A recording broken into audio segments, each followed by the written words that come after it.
சூரிய ஒளி படும் பொழுது நீர்த்துளி பின்னாடி எதிரொலிப்பதால வானம் எல்லாம் தோன்றுகிறது. விண்மீன்கள் எப்படி ஜொலிக்குதுன்னு தெரியுமா? விண்மீன்குள்ளார ஹைட்ரஜன் அணுக்கள் நிறைய இருக்கிறதுனால இயற்பியலால ரெண்டுமே ஒன்னாகும் போது ஒளியா வருது. அந்த ஒளி தான் நம்மளுக்கு ஜொலிக்கிற மாதிரி தெரியுது. இந்த ரோஜா எதுக்கு தெரியுமா சிகப்பா இருக்கு? ஆந்தோசைனின் என்ற ஒரு கலர் இருக்கிறதுனால அது நல்லா சிகப்பா தெரியுது. இந்த ரோஜா பூல ஏன் சிவப்பா இருக்குன்னு சொல்ற? ஆமா, ஆந்தோசைனின் என்ற நிறமி இருப்பதால இந்த ரோஜா பூ கலரா இருக்கு, ரெட் கலரா இருக்கு. ஏன் இலைகள்லாம் கொட்டுதுன்னு தெரியுமா? கோடை காலத்துல நீராவி போக குறைப்பதற்காக தன்னுடைய இலைகளை தானே கொட்ட வைக்குது. நீராவி போக்கு கோடை காலத்துல நீராவி போக்கை குறைப்பதற்காக தன்னுடைய இலையை உதிர்க்கின்றது.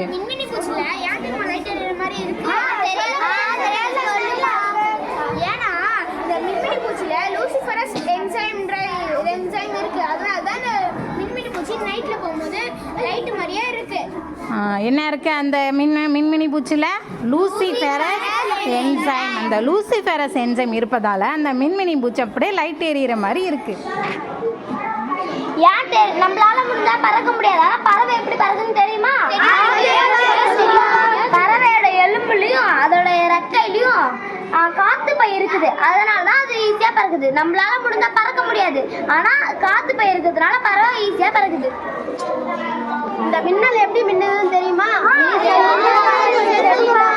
இந்த மின் இறக்கத்தால் இந்த மின்னல் மின்னுகிறது. மேகம் ஏன் கருப்பா இருக்குன்னு தெரியுமா? மேகம் இல்ல, அதுல நிறைய நீர் இருக்கிறதுனால. எந்த நேரத்துல அதிகமா நீர் இருக்கும்? மழை நேரத்துல. மேகத்துல சிறு நீர் இருக்கிறதுனால சூரிய ஒளி மேகத்துள்ள நுழையாது. ஆனால மேகம் கருப்பா இருக்கு. நீங்க பீச்சுக்கு போயிருக்கீங்களா? அங்க வேகமா அலை வரும். ஏன் தெரியுமா? ஏன்னா சந்திரனோட ஈர்ப்பு விசை கடல் மேல படும் போது அது வேகமா அலை அடிக்குது.